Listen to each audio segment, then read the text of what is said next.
जय माता दी दोस्तों, स्वागत है आपका हमारे चैनल मोक्ष मंथन मोक्ष मार्ग पर। क्या आपने कभी सोचा है जब दानवों का अहंकार चरम पर पहुंच जाता है तब कौन सी शक्ति उन्हें चुनौती देती है? जब तीनों लोकों में हाहाकार मच जाता है तब कौन सी दिव्य आत्मा देवताओं की पुकार सुनती है? आइए दुर्गा सप्तशती के पंचम अध्याय में उस अविस्मरणीय पल की साक्षी बने जब देवी के अवतरण की गाथा शुरू होती है। एक ऐसा अध्याय जहां दिव्य सौंदर्य और अदम्य शक्ति का मिलन होता है। तैयार हो जाइए देवी की महिमा और शुंभ निशुंभ के अहंकार की कहानी के लिए, जो अपने कर कमलों में घंटा, शूल, हल, शंख, मूसल, चक्र, धनुष और बाण धारण करती हैं।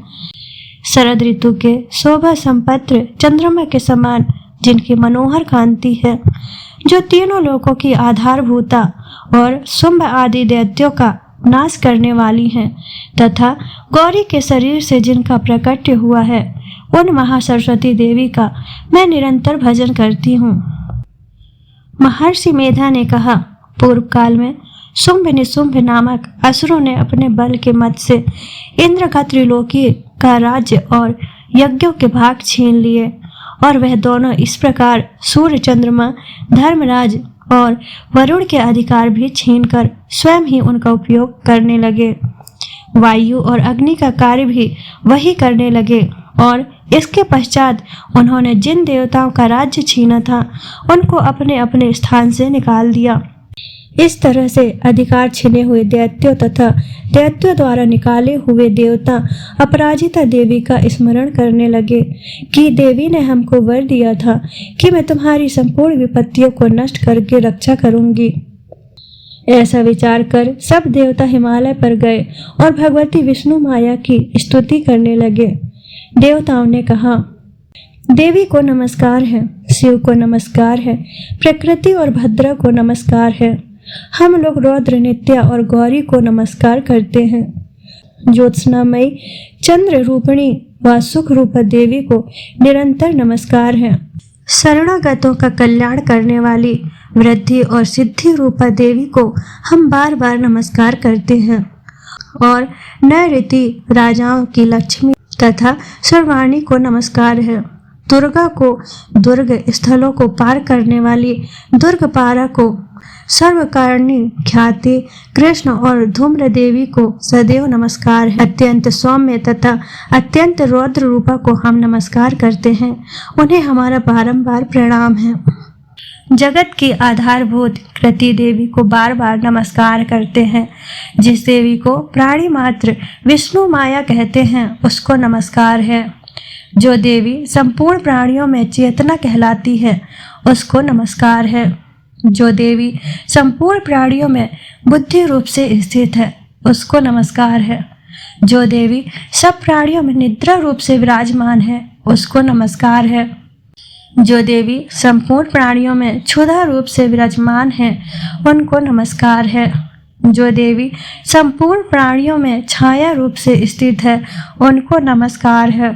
जो देवी सब प्राणियों में शक्ति रूप से स्थित है उनको नमस्कार है। जो देवी संपूर्ण प्राणियों में तृष्णा रूप से स्थित है उनको नमस्कार है। जो देवी सब प्राणियों में शांति रूप से स्थित है उनको नमस्कार है। जो देवी सब प्राणियों में जाति रूप से स्थित है उनको नमस्कार है। जो देवी सब प्राणियों में लज्जा रूप से स्थित है उनको नमस्कार है। जो देवी संपूर्ण प्राणियों में श्रद्धा रूप से स्थित है उनको नमस्कार है। जो देवी संपूर्ण प्राणियों में कांति रूप से स्थित है उनको नमस्कार है। जो देवी सब प्राणियों में लक्ष्मी रूप से स्थित है उनको नमस्कार है।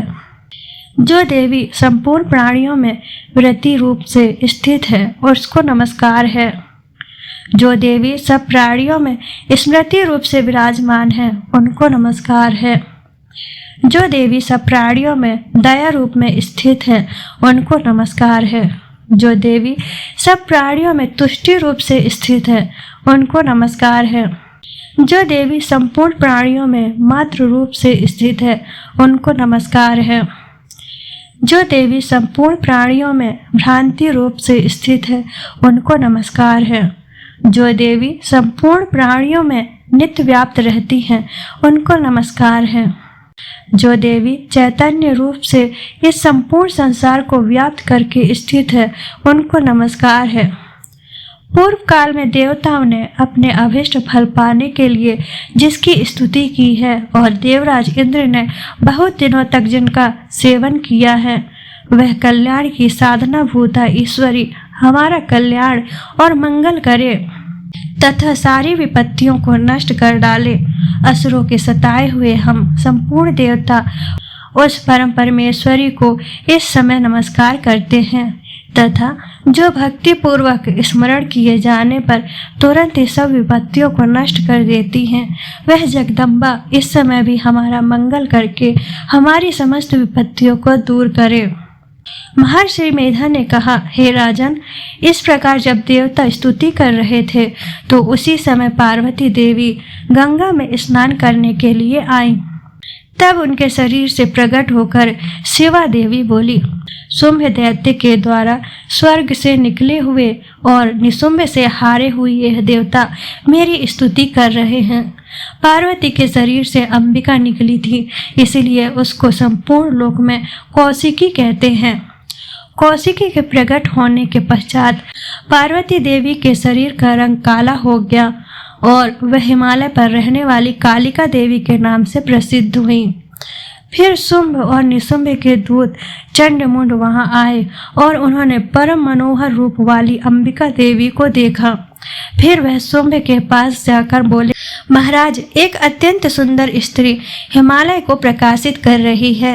वैसा रंग रूप आज तक हमने किसी स्त्री में नहीं देखा। हे असुरेश्वर, आप यह पता लगाएं कि वह कौन है और उसको ग्रहण कर लें। वह स्त्री स्त्रियों में रत्न है। वह अपनी कांति से 10 दिशाओं को प्रकाशित करती है, वहाँ स्थित है, इसीलिए आपका उसको देखना उचित है।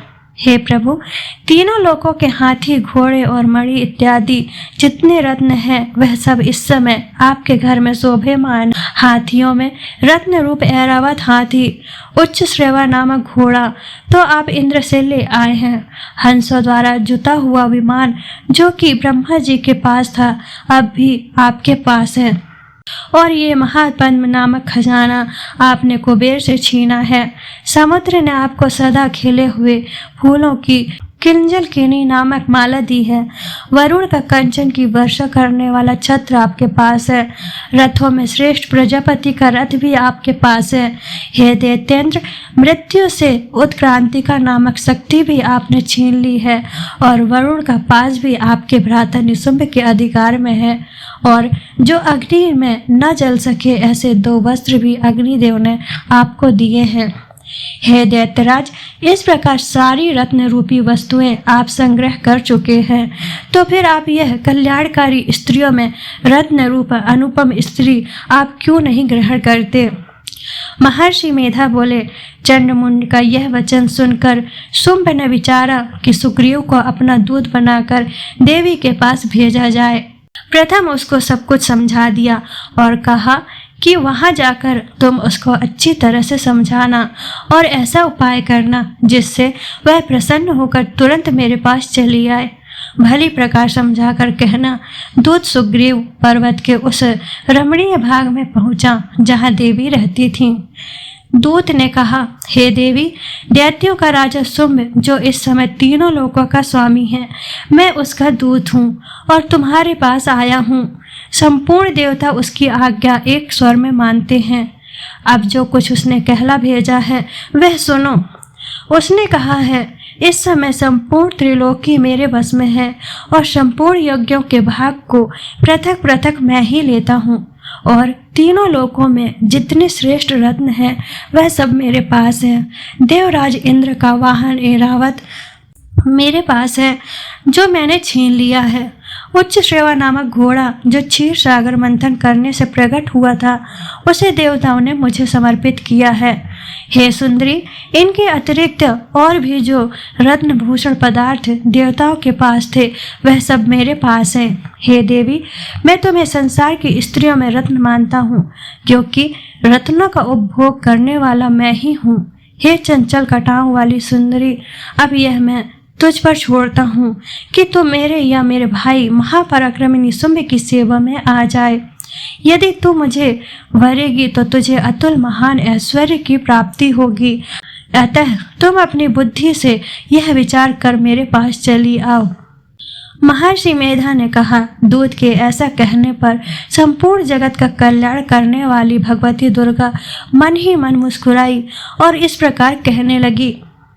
देवी ने कहा, हे दूत, तू जो कुछ कह रहा है वह सत्य है और इसमें किंचित मात्र भी झूठ नहीं है। शुंभ इस समय तीनों लोकों का स्वामी है और निशुंभ भी उसी की तरह पराक्रमी है, किंतु इसके संबंध में मैं जो प्रतिज्ञा कर चुकी हूँ उसे मैं कैसे झुठला सकती हूँ। अतः तो मैंने जो प्रतिज्ञा की है उसे सुन।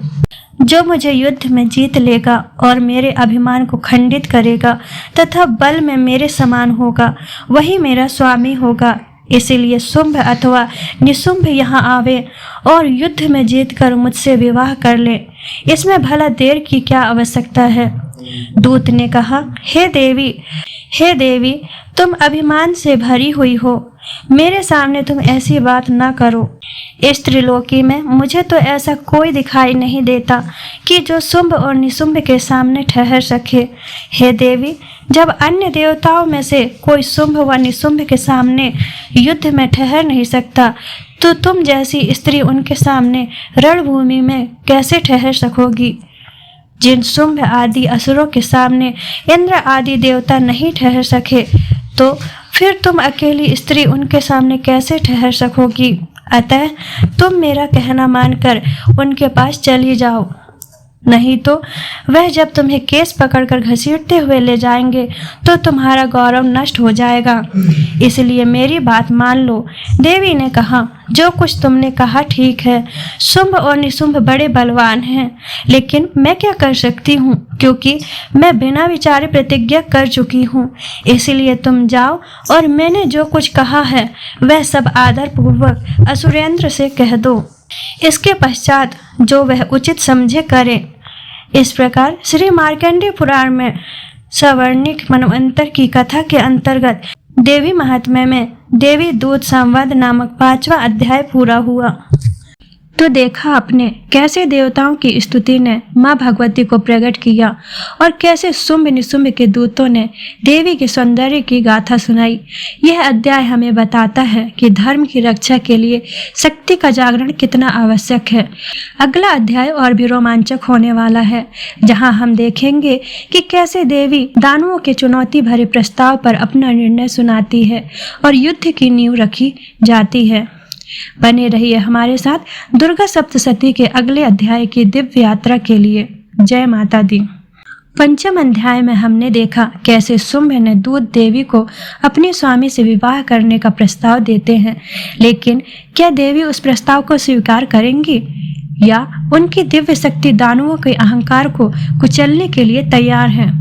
दुर्गा सप्तशती के 6ठ अध्याय में हम उस निर्णायक मोड़ पर पहुंचने वाले हैं जहां युद्ध की घोषणा होती है और शुंभ निशुंभ के पराक्रम का सामना करने के लिए देवी अपनी शक्ति का पहला प्रदर्शन करती हैं।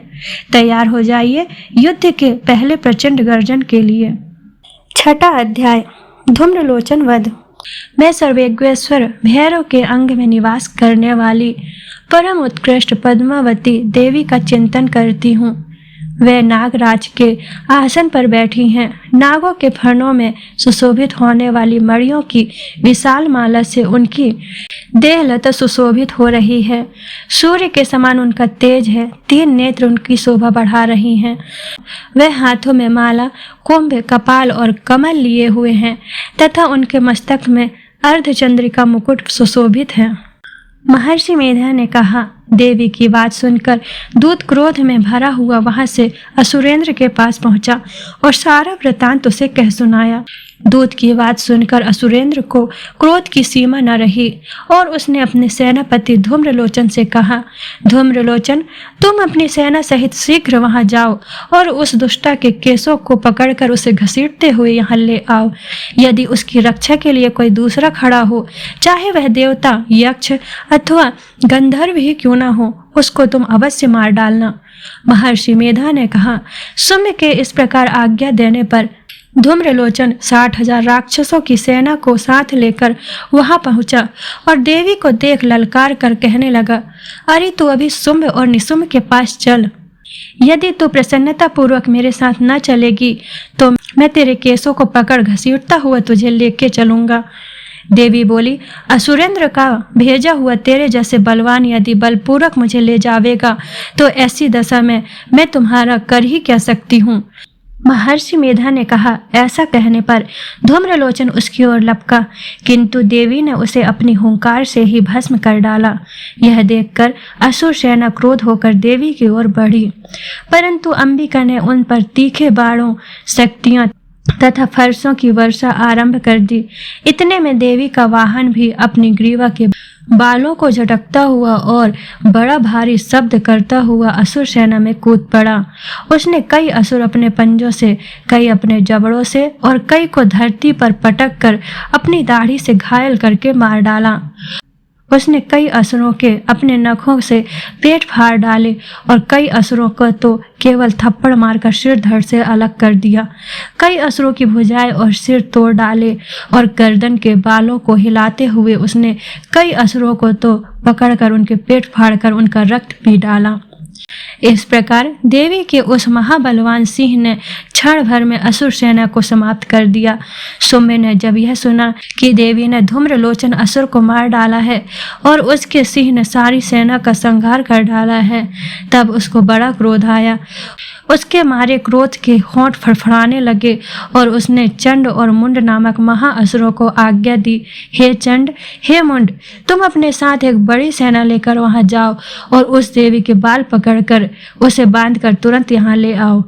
यदि उसको यहाँ लाने में किसी प्रकार का संदेह हो तो अपनी सेना सहित उससे लड़ते हुए उसको मार डालो और जब वह दुष्टा और उसका सिंह दोनों मर जावे तब भी उसको बांधकर यहाँ लाना।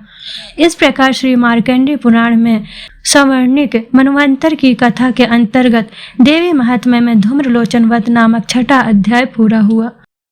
तो हमने देखा कैसे देवी ने दूतों के माध्यम से शुंभ निशुंभ को चुनौती दी और कैसे उनकी अटूट प्रतिज्ञा ने दानवों को युद्ध के लिए ललकारा।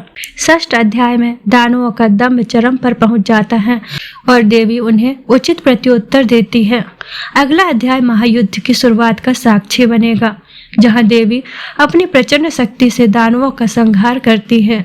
बने रहिए हमारे साथ दुर्गा सप्तशती के अगले और भी शक्तिशाली अध्याय की ओर। अगर यह वीडियो आपको पसंद आई हो तो लाइक, शेयर और हमारे चैनल को सब्सक्राइब करना बिल्कुल ना भूलें। जय माँ दुर्गा।